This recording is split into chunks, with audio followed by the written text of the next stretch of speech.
If you've ever had a drawing class, you've probably been taught to draw what you see. And this is great advice most of the time, for portraits or anything else for that matter.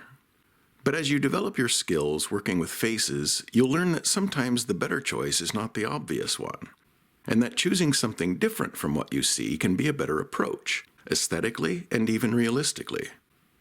So today I'm going to talk about some of those situations where it might work better to not draw what you see, or to edit what you're seeing in a way that gives you better results with your portraits. Okay, so let's talk about edges, and I'm going to tell you about my favorite art term, which is sfumato. Sfumato is basically the softening of transitions, or the blurring of edges between color and value, and it's a way to create depth and atmosphere by mimicking the areas beyond what the eye is focusing on. If you hold your hand in front of your face and look around at the different parts, fingers, thumb, etc., everything you look at is in sharp focus. So now just stare at the center of your palm, and without moving your eyes, notice how out of focus and blurry the outside edges seem. That's one of the things that sfumato is imitating. When we visually focus on edges, we tend to see them as crisp and sharp, but in reality we're not visually focusing on everything at the same time, so most of your edges will look more realistic if they're a little fuzzier than what you're seeing while focusing on them. And as you get further and further out from your focal point, that effect increases. One of the places I use this idea a lot is in the outside edges of the head and face. Where is the edge of this cheek, for instance? That edge is more pronounced on my model. But if I draw that edge sharper, it brings it forward, which flattens the form, and it starts to compete for attention with what I want the focus to be. A lot of times these outside edges can be very hazy or even lost completely. Look for a place on the outside edge of your portrait where the value of the foreground and background are very similar. That's a good candidate for a lost edge. Extreme sfumato, in a way. Where the hair meets the background is another good example. Hair is softer edged just by its nature, so the hair at the outside edge can often just trail off into nothing. It's not actually what I see, it's more of an interpretation of what I see.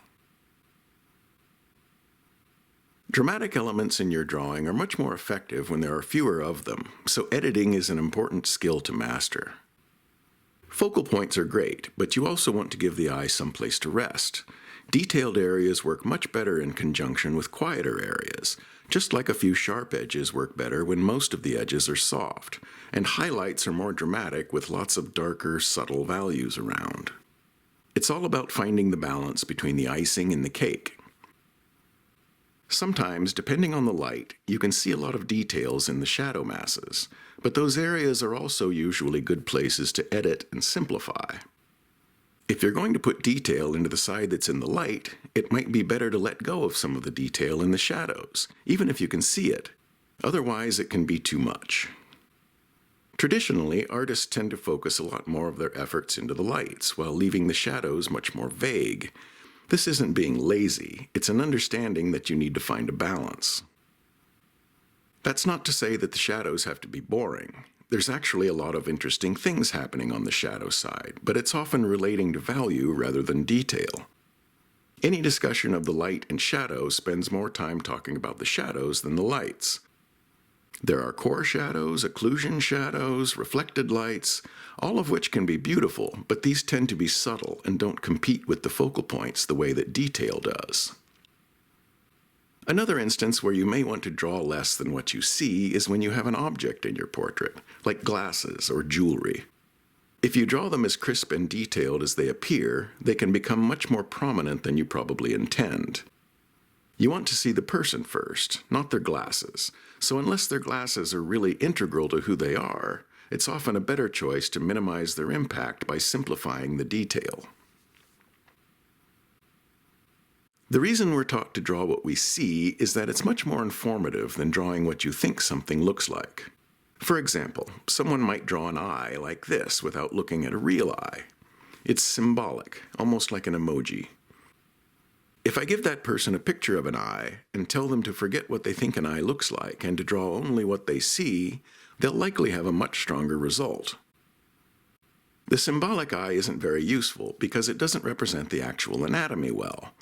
But if you can get yourself to learn a little about the structure and the mechanics of this thing that you're drawing, to give what you see some context, then what you know starts to become as important as what you see.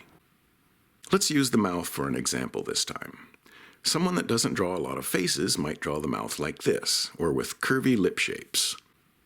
These models aren't going to be very helpful to you, but now let's look at a more informed but still simplified mouth from someone that has drawn a lot of faces. The difference between this and the previous models is that this one hits the important landmarks that are present in a real mouth with just a few simple marks.